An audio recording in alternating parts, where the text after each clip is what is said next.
I do not regard advertising as entertainment or an art form, but as a medium of information. When I write an advertisement, I don't want you to tell me that you find it creative. I want you to find it so interesting that you buy the product. In my Confessions of an Advertising Man, published in 1963, I told the story of how Ogilvy and Mather came into existence and set forth the principles on which our early success had been based. Our principles seemed to work. But I am now so old that a French magazine lists me as the only survivor among a group of men who contributed to the Industrial Revolution, alongside Adam Smith, Edison, Karl Marx, Rockefeller, Ford, and Keynes. Does old age disqualify me from writing about advertising in today's world? Or could it be that that perspective helps a man to separate the internal verities of advertising from its passing fads? Most of the advertising techniques which worked when I wrote Confessions of an Advertising Man still work today. Consumers still buy products whose advertising promises them value for money: beauty, nutrition, relief from suffering, social status, and so on, all over the world.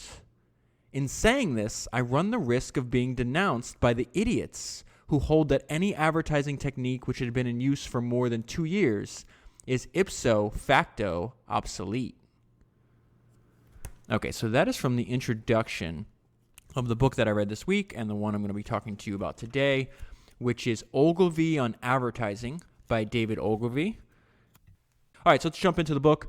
This is a glimpse of his personality, and he explicitly tells us who this book is for. He focuses on advertising, like he just said. Like, I don't look at it as an art form. I'm not trying to be creative for creative sakes. I'm trying to convey information so you buy a product, right? And that's why my agency will grow, because I'm effective at doing this for my clients. And as their business grows, they spend more money with me, and therefore that rising tide lifts my boat. And then he talks about, he's like, I don't care about what campaigns find favor at cocktail parties in New York and San Francisco. So he says, I comfort myself with the reflection that I have sold more merchandise than all of them put together, meaning the people that just win awards. I am sometimes attacked for imposing rules. Nothing could be further from the truth. I hate rules. He's very much a misfit. All I do is report on how consumers react to different stimuli. This is not a book for readers who think they already know all there is to know about advertising. It is for young hopefuls and veterans who are still in search of ways to improve their batting average at the cash register.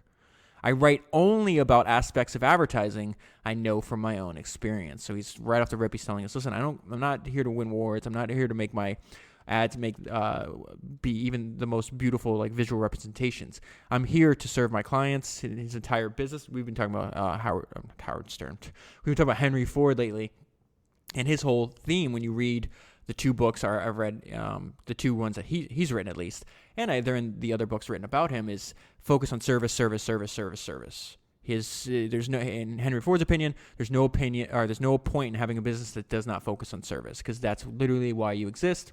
And in David Ogilvy's case, he feels the very same way. I'm here to service my clients. What they want me to do is help them sell more of their product. And so that's the prism and through which I'm going to look at advertising. I'm only going to look at advertising based on its effectiveness, which I find refreshing. So here's a little bit about brevity, performance, and lies. I ask you to forgive me for oversimplifying some complicated subjects and for the dogmatism of my style. And so what's that dogmatism? He says it's the dogmatism of brevity.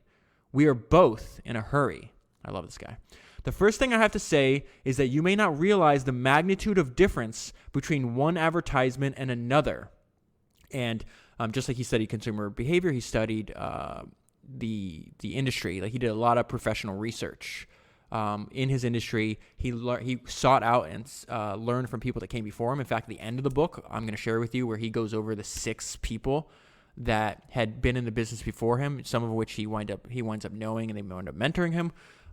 So in this case, he's quoting another one of what he feels is one of the best direct response copywriters, and this guy named John Caples, and this is John speaking, and he says, I have seen one advertisement actually sell not twice as much, not 3 times as much, but 19 times as much as another.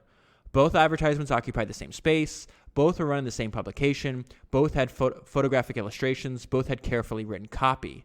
The difference was the one used the right appeal and the other one used the wrong appeal. And so he talks about like, well, I guess I'll get into that, but too many people, too many companies, he was saying, and too many advertising agencies, they advertise the product. Customers don't care about your product. They care about what change your product makes to them. So that's what they're talking about with the right appeal. This is very similar to when I keep saying we, there's no we. When I covered the 2 books by Charlie Munger, where he kept drilling in about study incentives. Even when he was in his 80s, Munger's like, listen, I think I've been in the top 5% of my age cohort my whole life, understanding how human behavior is shaped by incentives. And every year that passes, even up until this point where I'm later in my life, I still realize I have a lot more to learn. And that the incentives actually have a larger impact than I even thought before. So he says, everyone involved has a vested interest in prolonging the myth that all advertising increases sales to some degree. It doesn't. This is another example. So he has these just little paragraphs or little sections within chapters that have these headlines that I would say is basically him giving us direct advice. And this is something that I've talked about a lot, the importance of professional research, and he calls it doing your homework. So he says, you don't stand a tinker's chance of producing successful advertising unless you start by doing your homework. And again, he's talking about people that want to work in the advertising business. This applies to whatever craft that you're doing. So he says, I have always found this extremely tedious, but there is no substitute for it. First, study the product you're going to advertise. The more you know about it, the more likely you are to come up with a big idea for selling it.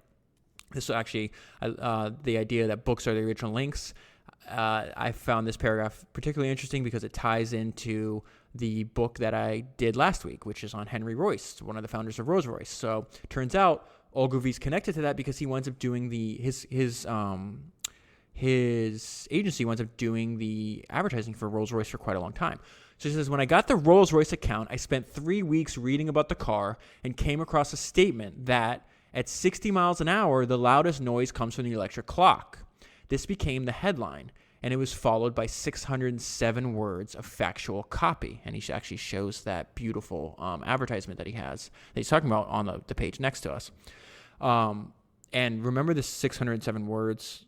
A lot of people, he's going to talk a lot about the fact that it's a myth that when you're writing an advertisement or you're communicating with potential customers, longer is almost always better. And he's got some data on that. So just remember the fact that he wrote a 607-word advertisement in a magazine. Or it could be a newspaper. I'm not actually sure where it was published. All right. Later, when I got the Mercedes account, I sent a team to the headquarters in Stuttgart, and they spent 3 weeks taping interviews with engineers. From this came a campaign of long, factual advertisements, which increased Mercedes sales in the United States from 10,000 cars a year to 40,000 cars a year. Okay, so that's just an example of some of the results of his excessive, and I mean that in the best way possible, professional research. He talks about consumer research and positioning a lot in this book. Here's some examples. Now comes research among consumers. Find out how they think about your kind of product, what language they use when they discuss the subject, what attributes are important to them, and what promise would be most likely to make them buy your brand. So the whole idea that an ad or anything, the first thing that customers should know about your product, what you're trying to sell them, is what do you promise that it's going to do for them? A lot of ads that he uses examples of is like, we're the best. Look how great we are. Consumers don't care about that. Everybody is in some degree selfish. So they care about them. So don't talk about yourself, talk about them. And he says the positioning. Now consider how you want to position your product. This curious verb is in great favor among marketing experts, but no two of them agree what it means. My own definition is what the product does and who is it for.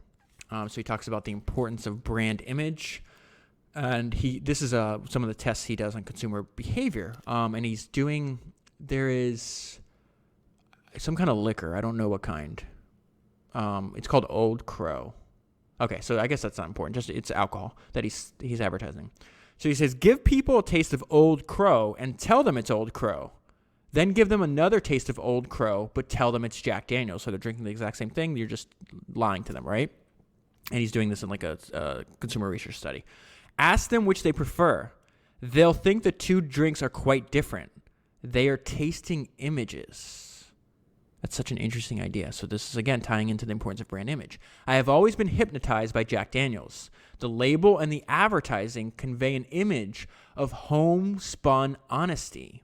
And the high price makes me assume that Jack Daniels must be superior.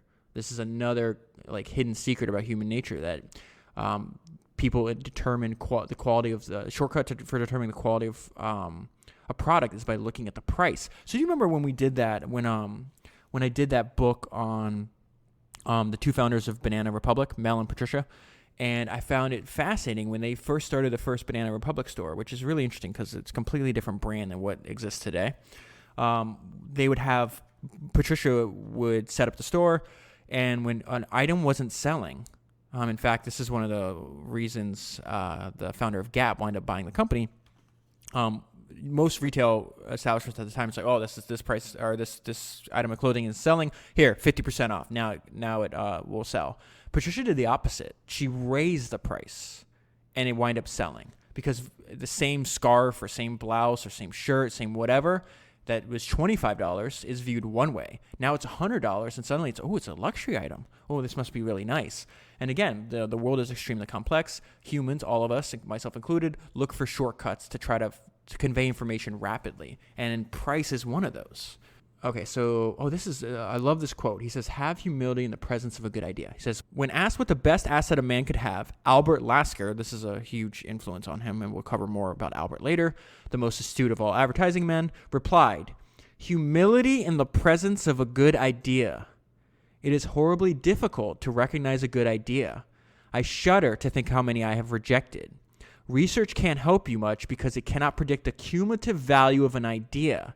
And no idea is big unless it will work for 30 years. That's another idea of his that is kind of contrarian in the advertising industry. At least it was at the time he wrote the book. Was that if you find an ad that works, don't change it. In some cases, they've run the same ad for 30 years and it's still selling. And now he's got some explicit advice for us. Make the product the hero and make it different. So he says, whenever you can, make the product itself the hero of your advertising. If you think the product's too dull, I have news for you. There are no dull products, only dull writers. Every time I have written a bad campaign, it is because the product did not interest me. Now, why wouldn't a product interest you?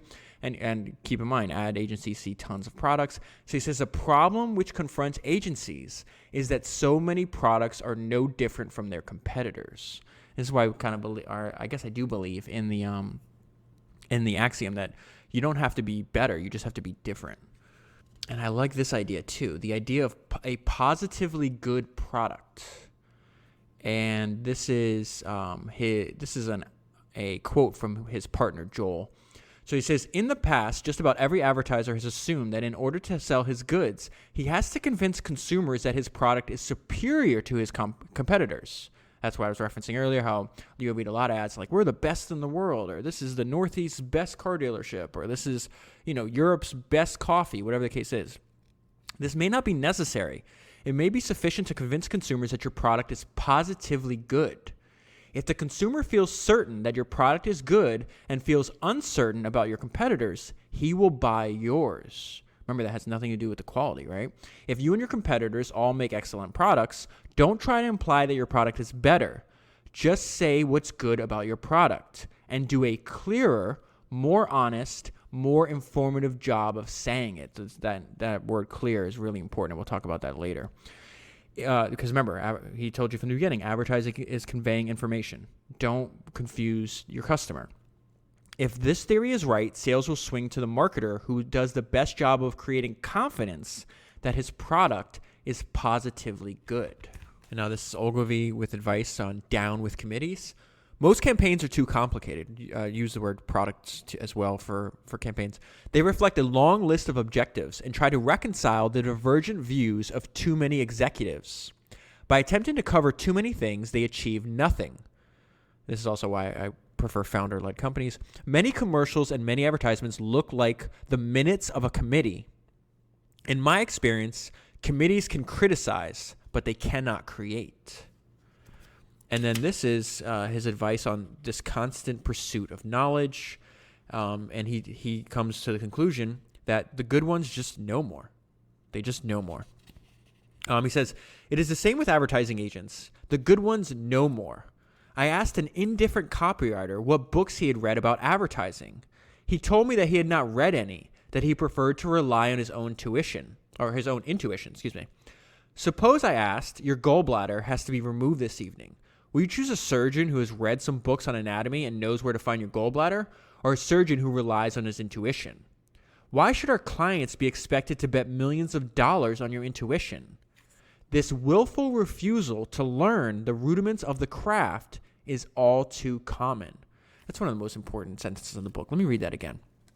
This willful refusal to learn the rudiments of the craft is all too common. So this is lessons of direct response. He's a really big proponent of direct response advertising, and he feels like it's kind of, at least when he's writing in the 80s, it's kind of like the ugly stepchild, because a lot of people just want to advertise their brand and make you aware of it. And he's like, well, the best people at advertising are actually people that know the effectiveness of their advertising, and at that time was only direct response.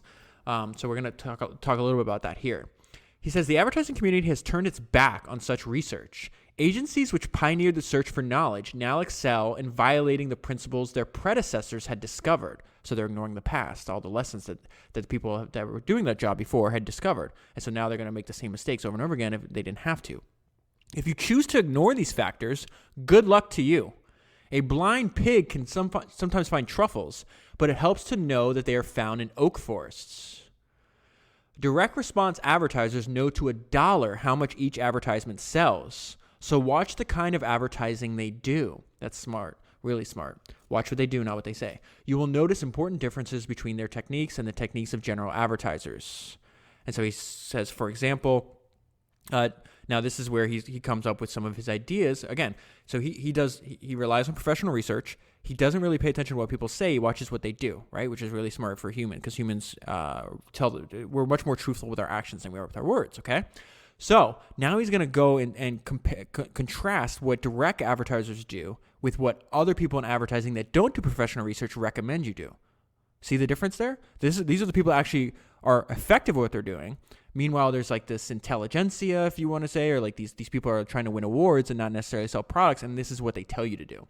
So it says general advertisers use 30-second commercials, but the direct response fraternity has learned that it is more profitable to use 2-minute commercials. And then this is David asking us, who do you suppose is more likely to be right? General advertisers broadcast their commercials in expensive prime time when the audience is at its peak. But direct response advertisers have learned that they make more sales late at night. Who do you suppose is more likely to be right? In their magazine advertisements, general advertisers use short copy, but the direct response people invariably use long copy. Who do you suppose is more likely to be right? This is such a really important point that he's making here. I'm convinced that if all advertisers were to follow the example of their direct response brethren, they would get more sales per dollar. Now, so this is what I meant by he's funny. Like, if you choose to ignore these factors, good luck to you. A blind pig can sometimes find truffles. This is something he learned from William Maynard, somebody that was at a different agency. And this idea of if you're a killer plus a poet, you will get rich. So he says most good copywriters fall into 2 categories, poets and killers. Poets see an ad as an end. Killers as a means to an end. If you are both killer and poet, you get rich. And now I guess the modern equivalent in the age of the internet, if you're a builder, if you can build things yourself and you can sell them yourself, you'll get rich. I think that quote is from the founder of AngelList, Naval Ravikant. This is just good advice for life. Set yourself to becoming the best informed person in the agency on the account into which you are assigned. If, for example, it is a gasoline account, read books on oil geology and the production of petroleum products. Read the trade journals in the field. Spend Saturday mornings in service stations talking to motorists. Visit your clients' refineries and research laboratories. At the end of your first year, you will know more about the oil business than your boss. And again, this is another example of professional research, something that Bill Gurley talks about, Danny Meyer talks about, a lot of people talk about. And how many people, I would just ask you this question. First, I think this is a great idea. Go as deep as you can, right? How many people, like if you assume that the advertising agency is a zero-sum game, right?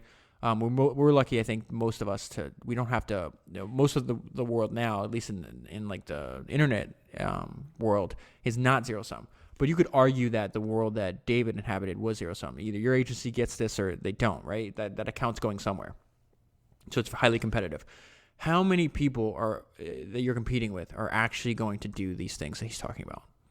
Like, that's tiny, probably zero. So who are you actually competing with? You're actually really not competing with anybody, because so few people are willing to do, what he's saying. It's like, if I'm going to advertise oil, I'm going to go into that meeting. And that's why I recommend reading books. And of course, by listening to this podcast, not only are you picking up like ideas and tips and habits and unique perspectives about work, but they make you a more interesting person to talk to.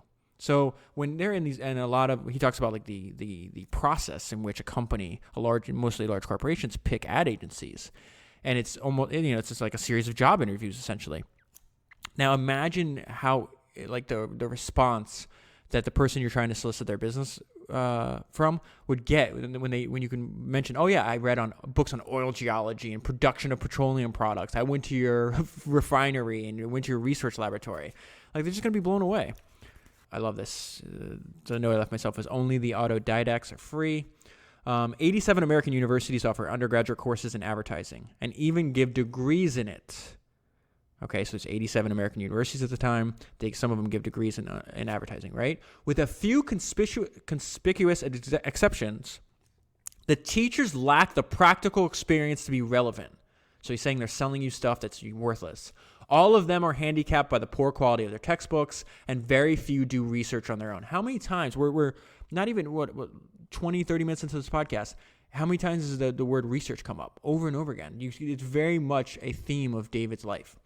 Very few do research on their own. Most of their graduates get jobs with small agencies, the big agencies preferring to recruit people who have furnished their minds by studying history, language, economics, and so forth. So he's very widely read. And when I do cover his what's interesting about his life, he talks about it a little bit in this book, but I'm sure more in Confessions of an Advertising Man, is that he didn't start in the advertising business until he was like 38.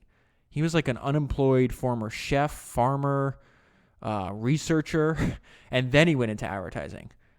So he had a wide, like a broader set of life experiences that I think was useful when he started doing advertising, and then eventually when he set up his own agency. He's telling us in this section to talk and write like a human. He says, be personal, direct, and natural. You are a human being writing to another human being. Neither of you is an institution. You should be businesslike and courteous, but never stiff and impersonal. I think this is also, like, as time goes by, more of my own media consumption has skewed heavily towards podcasts and YouTube and away from like scripted shows.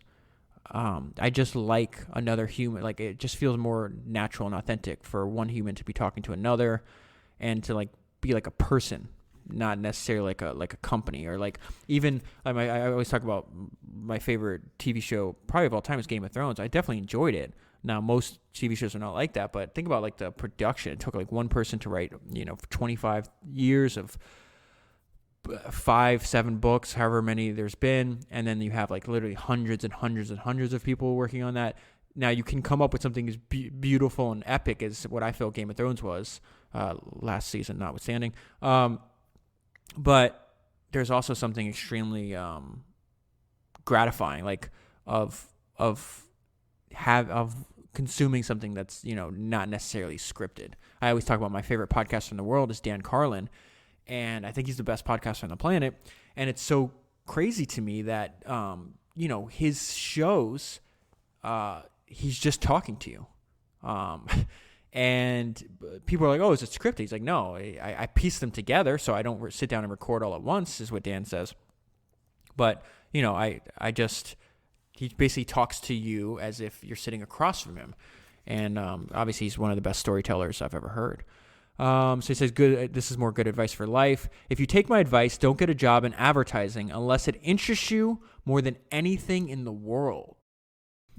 And now he's going to give us advice on how important discipline is to your life. He says, discipline works. And now he's going to quote from history. He says, St. Augustine had this to say about pressure. To be under pressure is inescapable. Pressure takes place through all the world. War, siege, the worries of state. We all know men who grumble under these pressures and complain. They are cowards. They lack splendor. But there is another sort of man who's under the same pressure but does not complain. For it is the friction which polishes him. It is pressure which refines and makes him noble. And now back to David's takeaway on this. He says, I have to admit that I have sometimes found the pressure unbearable. My own fault for frittering away so much time on things which lead nowhere. It is a good idea to start the year by writing down exactly what you want to accomplish and end the year by measuring how much you have accomplished. So have clear set of goals or ideas where you want your year to be, and then have the discipline to go after that goal. And I like that idea of not complaining, that understanding that pressure is just part of life. It exists everywhere, and it's intended to stress you a little bit to make you stronger. A few pages later, he kind of extends this theme, and he believes you should write down your principles. So he says this is written principles, and this is somebody else who he learned from, which is, I don't know if it's the founder of McKinsey, but let me go there. Marvin Bower, who made McKinsey, the consulting firm, the huge consulting firm, who made McKinsey what it is today, believes that every company should have a written set of principles and purposes. So I drafted mine and sent them to Marvin for comment. On the first page, I had listed 7 purposes, starting with earn and increased profit every year. Marvin gave me holy hell. He said that any service business which gave higher priority to profits than to serving its clients, he's echoing Henry Ford here, serving its clients deserved to fail. So I relegated profit to 7th place on my list. Do you think it's childish to use a set of written principles to guide the management of an advertising agency? I can only tell you that mine writing it down, have proved invaluable in keeping a complicated enterprise on course. And I like this writing technique David has. There's a lot of times where he's asking direct quotes to you, or direct questions rather. He'll state his case or a case that he learned from somebody else. He's like, "Do you think this is stupid? Do you like when he was comparing and contrasting what general advertisers do compared to direct response?" It's very actually helpful because it takes you, when you're reading, you take a second. You're like, well, I don't know. Do I believe that? Like, let me think about what you're actually telling me. It's smart. I wish more writers use that. So this is why he feels he's qualified to give advice on sales. And this is more of his personality, more like this book, I think I said earlier, I'm very happy this book came into my life. So whoever recommended it to me, thank you very much. Like I'm smiling. I don't know if you can hear that, but I'm smiling. Just, he's funny. So he says, here I go boasting again. There are better copywriters than I am and scores of better administrators, but I doubt if many people have matched my record as a new business collector. So he's saying, listen, I'm really good at sales, and that can give you an advantage in life above almost every other aspect. If you can get really good at sales, you're gonna be successful in business. So this is his tips on sales meetings. Oh, so what I should refer here. So this section we're in is how to get clients for your business, and so that's what he's talking about. Like, not only does his ad sell, but he's really good at getting clients for his business. This is some tips which he used in his own experience, which were helpful in closing clients. So he says they meaning the corporation that wants to hire you. He says they want to know what commission you will charge. I answer, if you're gonna choose your agency on the basis of price, you are looking through the wrong end of the telescope. What you should worry about is not the price you pay for your agency's services, but the selling power of your advertising. So what is he telling you there? You're focused on price. You need to focus on value. This is really hard for humans to do. Really hard. But he's completely right. Not only is that a better selling proposition for himself, but better for the company. Don't worry about the price. Worry about the selling power of your advertising. Rehearse before the meeting, but never speak from a prepared text. It locks you into a position which may become irrelevant during the meeting, so it's more conversational is how he would do this. Above all, listen. The more you get the prospective client to talk, the easier it will be to decide whether you really want his account. A former head of Magnavox treated me to a 2-hour lecture on advertising about which he knew nothing. I gave him a cup of tea and showed him out. Tell your prospective client what your weak points are. This is a smart move too. Before he notices them. This will make you more credible when you boast about your strong points. So this is the importance of headlines, and this is based on a lot of research he did. On the average, 5 times as many people read the headlines as read the body copy. It follows that unless your headline sells your product, you have wasted 90% of your money. The headlines which work best are those which promise the reader a benefit. This is what we talked about earlier. Like a whiter wash, more miles per gallon, freedom from pimples, fewer cavities. Rifle through a magazine and count the number of ads whose headlines promise a benefit of any kind. If you are lucky enough to have some news to tell, don't bury it in your body copy, which 9 out of 10 people will not read. State it loud and clear in your headline. And don't scorn tried and true words like amazing, introducing, now, and suddenly. So he talks a little bit about in the book about, like, there's these words like he just described that they're so common, people doubt their effectiveness, not realizing that they're common because they are effective. And so a lot of advertisers are like, oh, I'm not going to use those words. I want to be more creative. Well, he's saying, well, in that case, you're choosing creativity over effectiveness, and therefore you're not servicing your customer. That's like a beautiful thought, the way the beautiful logic he has there. And again, that comes from writing what he just said, write down your principles. His main goal was to sell more products for his customers. So he has his written principles. He can refer back to them. He's like, is this behavior or this action I'm doing in line with my stated goal? Let me read my stated goal. Is this going to sell more for my customers? No, then I'm not doing it. This is advice on good copy. Do not address your readers as though they were gathered together in a stadium. When people read your copy, they are alone. Pretend you are writing each of them a letter on behalf of your client, one human to another. This isn't as easy as you may think. Aldous Huxley, who was once a copywriter, said, it's easier to write 10 passably effective sonnets than one effective advertisement.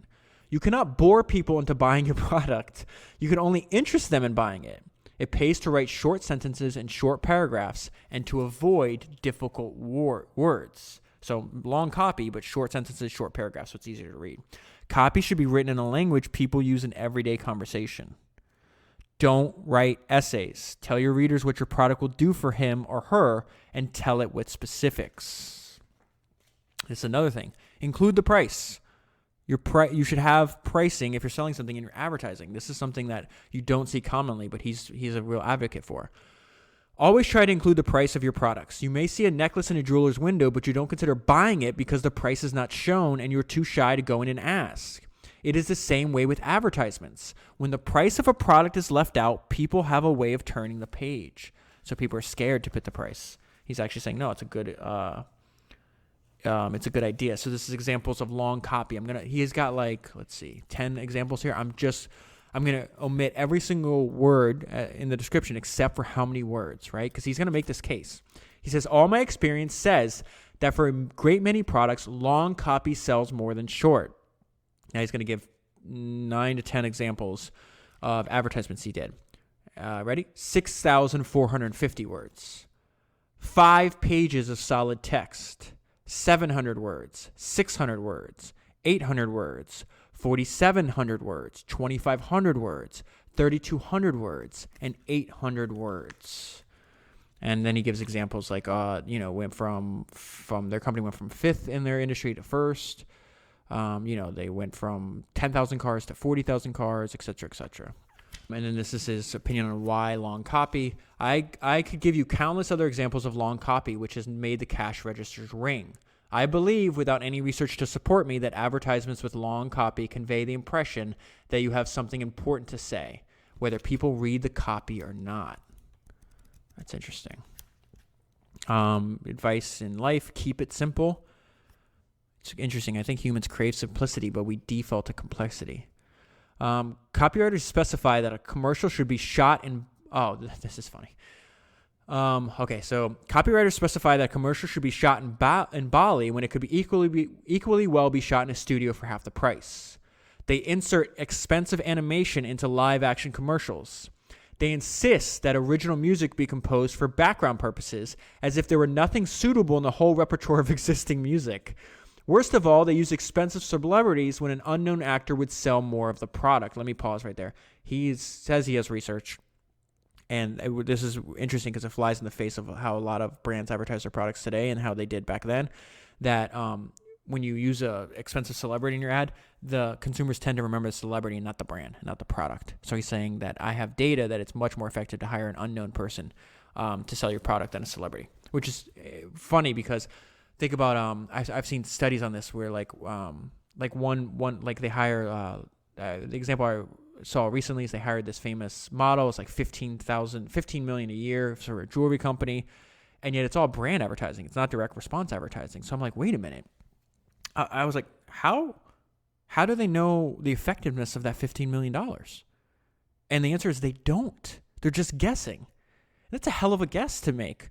That, yeah, okay, I want my product to be associated with you, but I can't actually track what the difference in my sales was.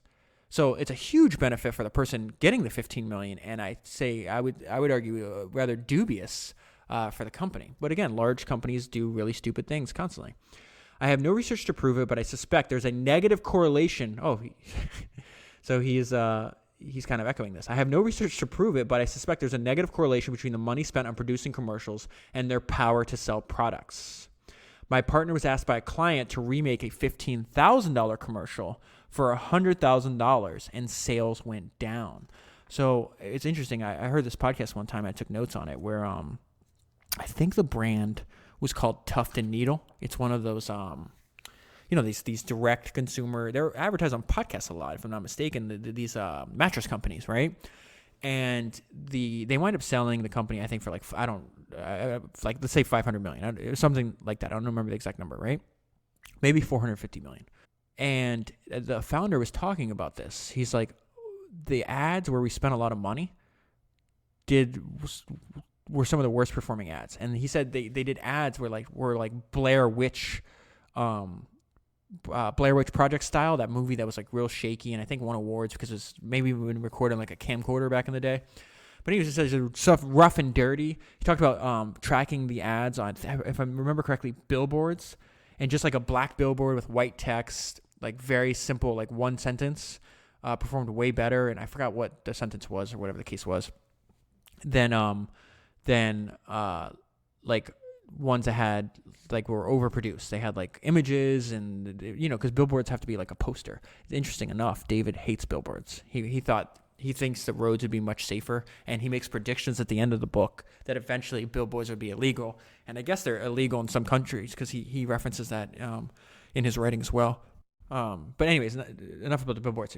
The person, I think his name's JT Marino, the founder of Tufton, one of the founders of Tufton. The point he was making was commercials, doing them rough and dirty and spending less money, they actually perform better.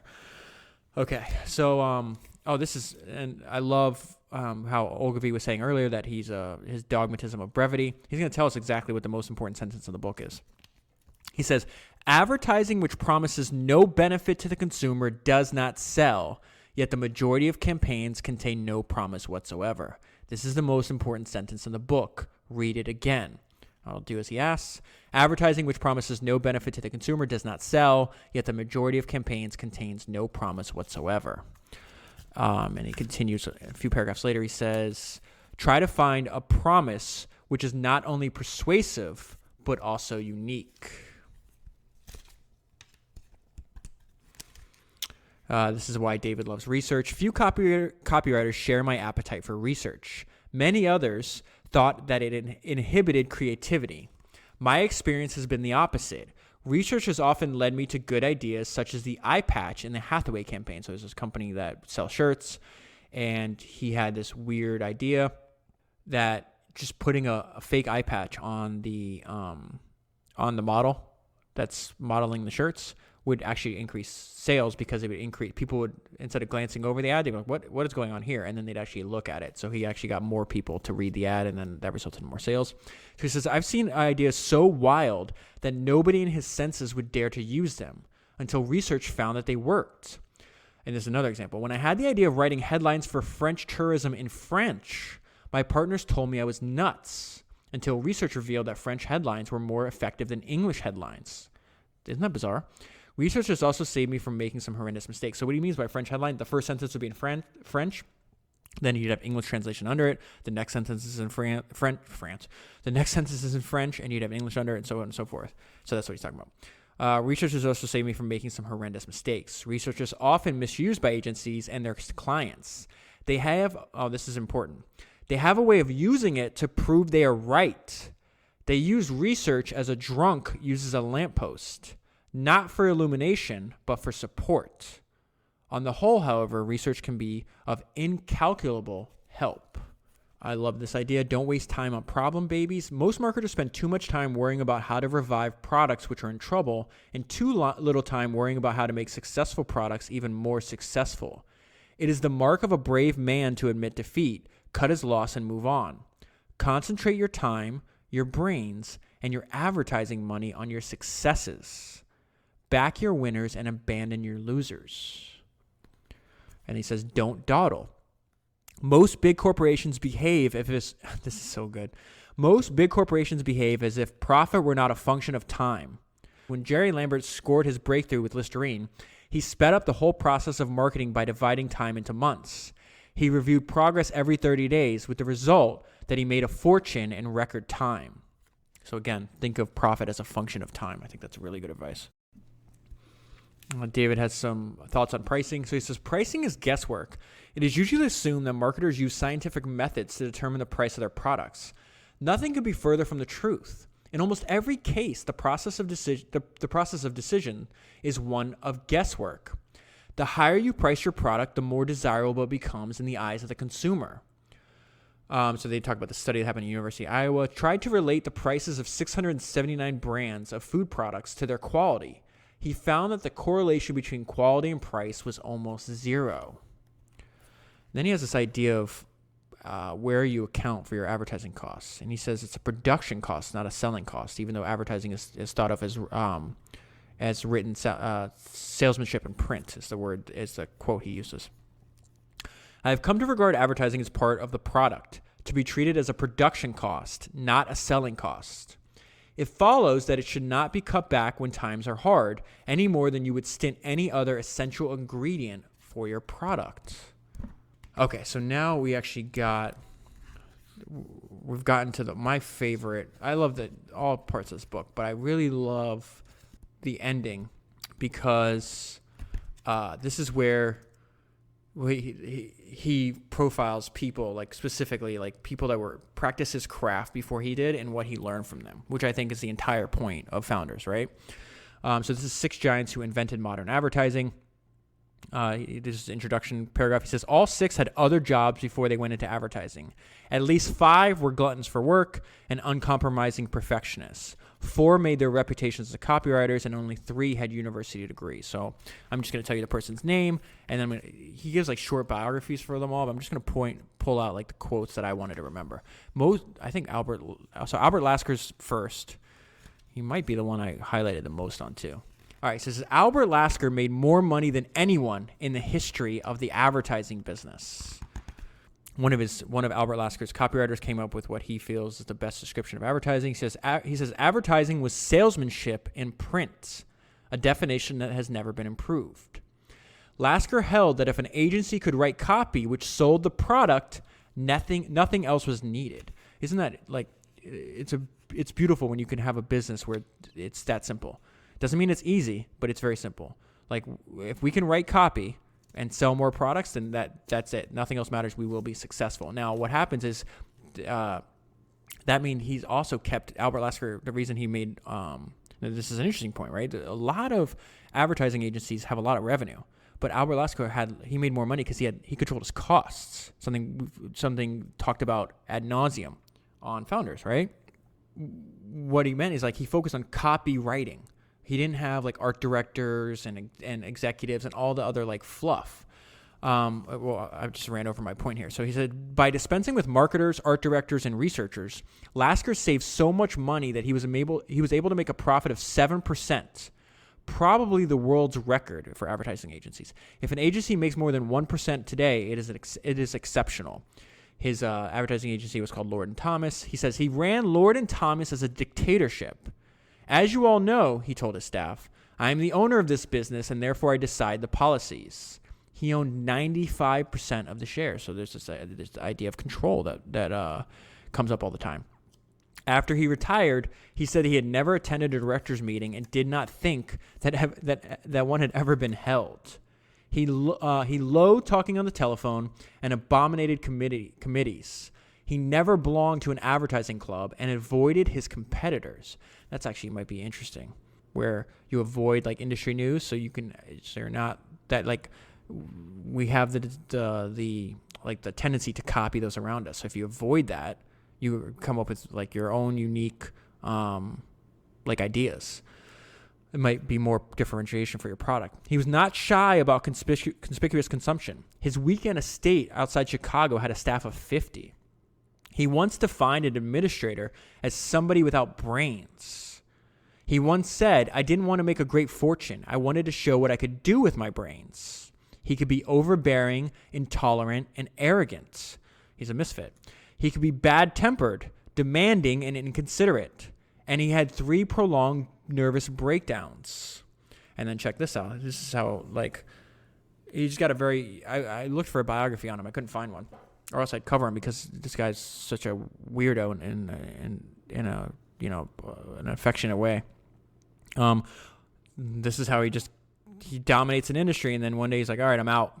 One afternoon, late in 1942, he suddenly said to her, his wife, "Mary, I've decided to get out of the advertising business." 2 days later, he gave Lord and Thomas to 3 of his bright young men for a token payment of $100,000. He lived for another 10 years. That's really interesting. All right, so now this guy's name is Stanley Rezer. So now he's comparing contrasting. Rezer was never overbearing like Lasker. He managed by consensus. So this guy did success in almost the opposite way, right? He managed by consensus, distrusting what he called individual opinion, and thought that brilliance was dangerous. His agency was structured in the loosest possible way. He detested hierarchies. There were no department heads and no job descriptions. He used to say that his agency was a university of advertising. So he was very he spent a lot of time in training his employees. He was a fervent believer in research. A man of rigid principles, he threw away an opportunity to get the huge Camel cigarette account because he would not show speculative advertisements. Reznor made one mistake. He stayed too long. By the time he was in his 80s, his ideas for advertising campaigns had become anachronistic, I don't know how to pronounce that word, and partners who would have made good successors retired before he did. All right, so this guy is probably the most important person on a personal level to David. His name is Raymond Rubicam. He was my conscience for 40 years, teaching me that advertising has a responsibility to behave. Raymond Rubicam assembled the best team of copywriters and art directors in the history of advertising. Under Rubicam's inspiration, they created advertisements which were read by more people than any other agency. In one of his last letters before he died, Rubicam wrote to David, "We knew you before you started your agency. How come we missed you?" By the time we had become great friends, friends is not the right word. He was my patron, my inspiration, my counselor, my critic, and my conscience. I was his hero-worshipping disciple. Rubicam was the most outspoken man I've ever known. He blurted out what was ever on his mind without considering what effect it might have. The youngest of 8 children in a poor family, he left school when he was 15 and spent the next 9 years bumming around the country as a shipping clerk, a bellhop, a chaperone of cattle, a movie projectionist, a door-to-door salesman, an automobile salesman, and a newspaper reporter.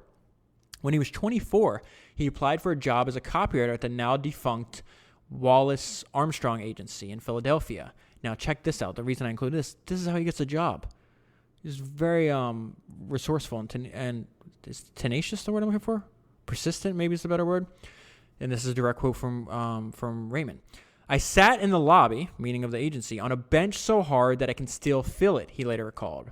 "At the end of the 9th day, I exploded." So he's sitting in the lobby 9 days straight. "I wrote the boss a letter calculated to produce an immediate interview or a couple of black eyes." So he knows the value of being polarizing. "The boss stormed into the lobby, waving the letter, and said, 'Those ads you wrote didn't amount to much, but this letter has some stuff in it.'" So he winds up getting the job. More on Raymond. In old age, he told me, "Advertising has a responsibility to behave properly. I proved that you can sell products without bamboozling the American public. While he had no monopoly on this virtue, he had more right than anyone to boast about it." So this is actually interesting because I didn't know that. I learned this by reading Anthony Bourdain's book maybe a decade ago, called Kitchen Confidential.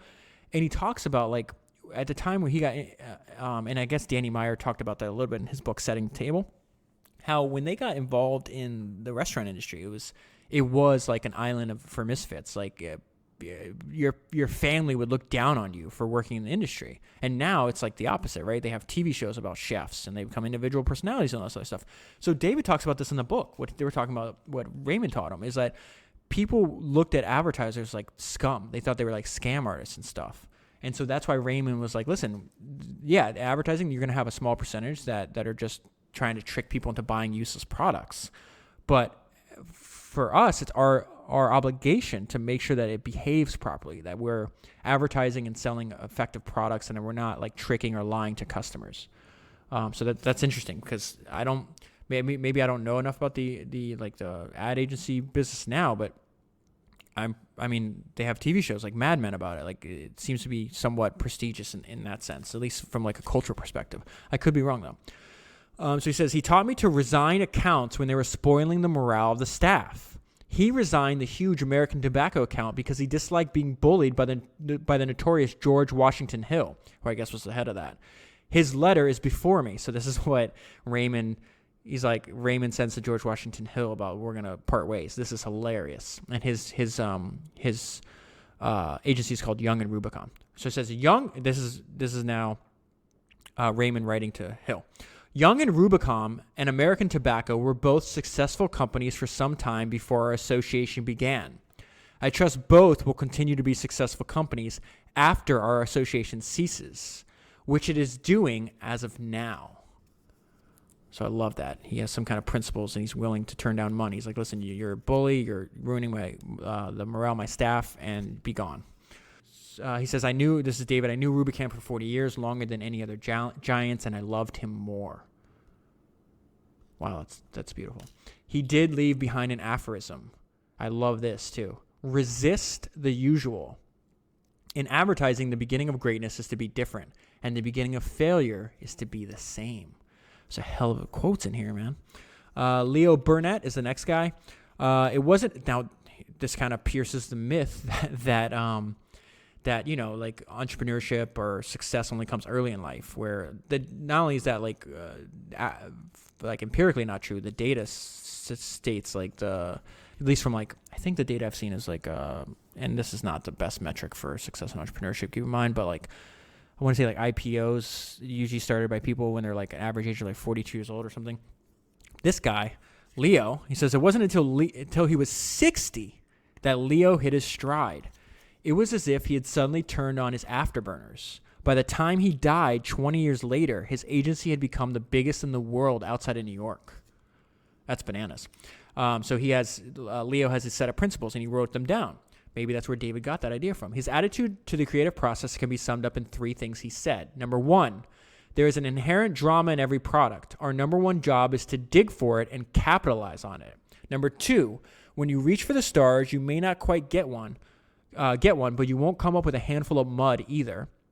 And number 3, steep yourself in your subject. Work like hell and love and honor and obey your hunches.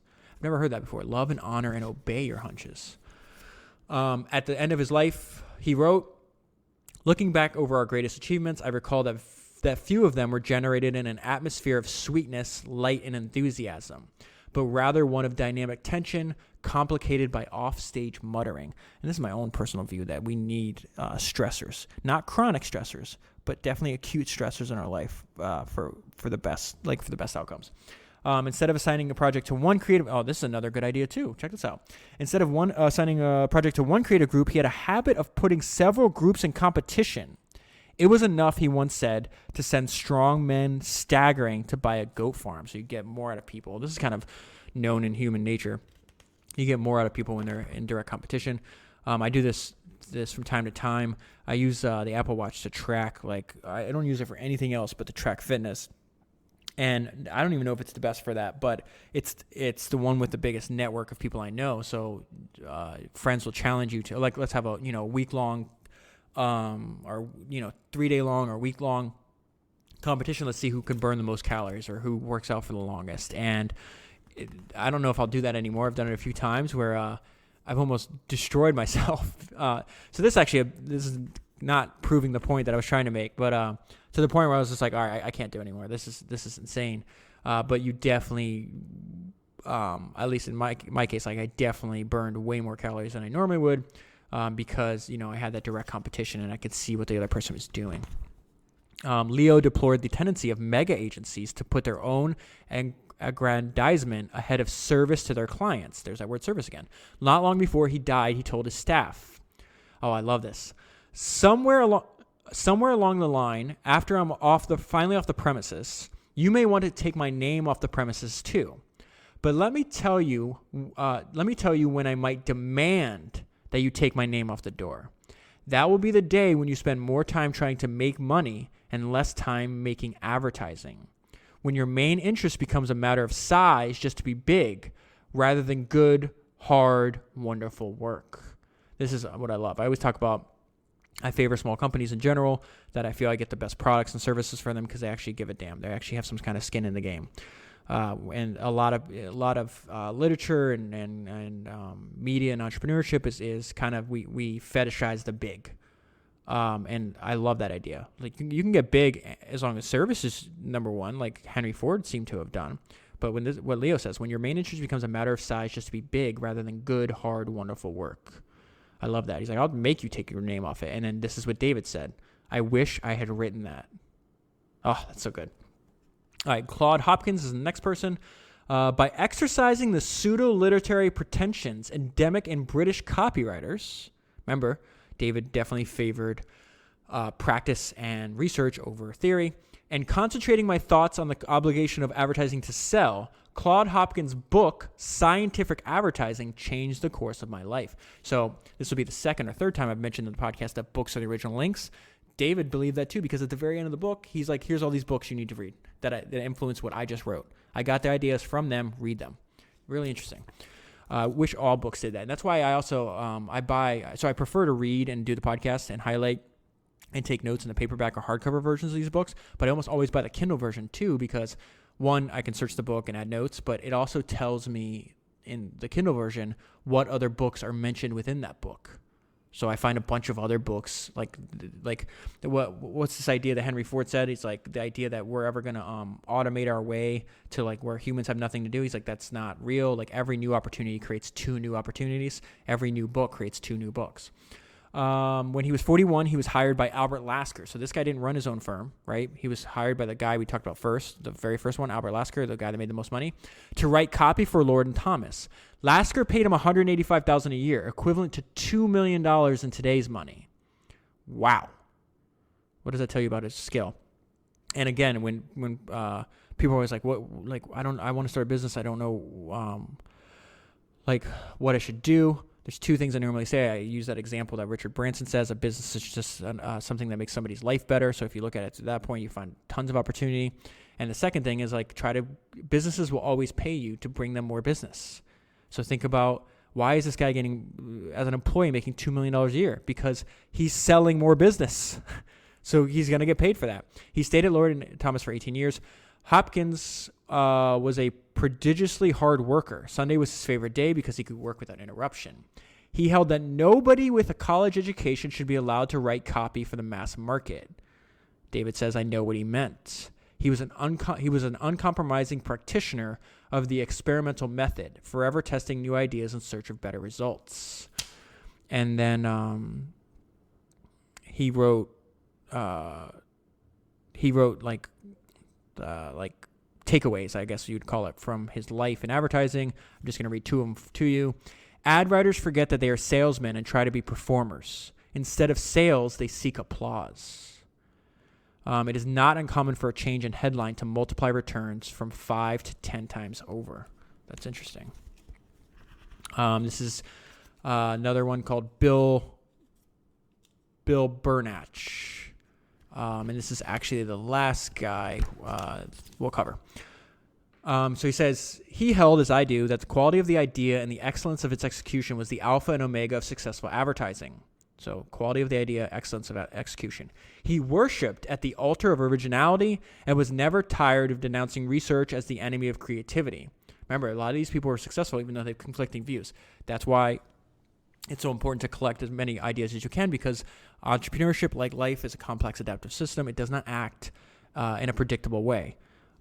So there could be a good idea that you pick up that it applied in the wrong situation yields a bad result, and that same idea in a different situation can yield a better result. That's very confusing. That's why so few people are entrepreneurs. It's really hard.